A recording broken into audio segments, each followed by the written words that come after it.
Now let's get the news that you need to know with KRQE Morning anchor Ms. Elizabeth Alvarez. And you got a warning about speeders. People like you, Chris, need to slow down out there. Hey. Oh, yeah. I think this is a wake-up call for us all, Matthew.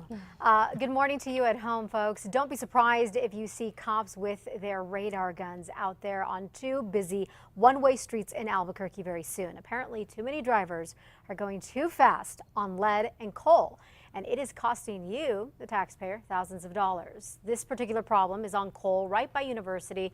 Take a look. There's evidence that drivers are speeding through this curve there, hitting the curve, the barriers, and even a light pole that's out there, and it's all costing all of us.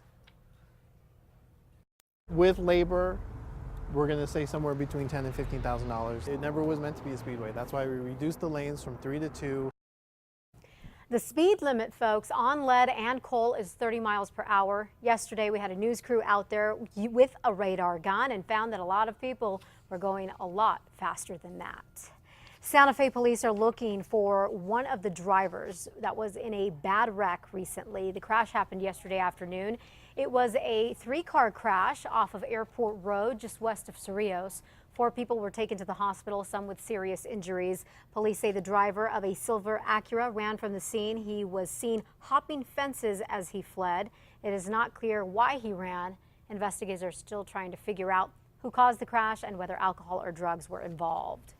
The FBI is still looking for the guy they say robbed a Bernalillo bank, and this guy did not bother to cover his face. Check it out. Authorities say that this man handed a note to the teller at the Wells Fargo and made off with some money.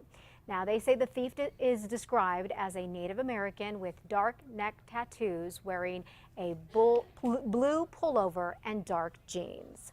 A manhunt is still going on for a guy who broke out of jail here in New Mexico over the weekend. Take a look at his picture. Police say this man, Jesse Armando Tapia, broke out of jail on Sunday. Officers tased him, but apparently this man kept on running. Tapia is wanted for violating his parole in California, and police say he could be armed and dangerous. Enforcing Albuquerque's minimum wage rules. That's what city councilors will be talking about tonight after a huge protest outside of a restaurant. It actually happened yesterday. Check this out. Obey the law! Obey the law! Okay, so dozens of protesters were at Route 66 Malt Shop. They're upset that the owner is refusing to pay workers Albuquerque's new minimum wage of $8.50 an hour instead of $7.50. So the owner says that he can't afford to boost his workers' pay and says that the workers are actually okay with that. But besides that, the protesters are upset that the city is not doing anything to enforce the new rule. And my biggest concern, if that is the case and we cannot find some enforcement, that we are going to see a domino effect within many of these restaurant owners that feel, if they don't pay it, then why should we?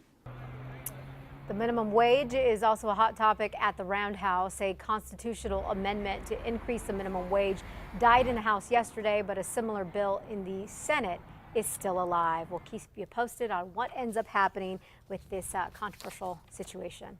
That wraps it up for your Wednesday morning headlines. Be sure to catch Matt, Kristen, and myself every weekday morning on KRQE News 13 beginning at 4:30 a.m. All right, guys, I'm going to send it back to you. All right, thank you, Elizabeth. You bet. Watch your speed, by the way. I will. You too, We all Mr. travel Morrow. through lead and coal around here. Not a bad driver. I'm a good driver. Yeah, be careful out there. Well.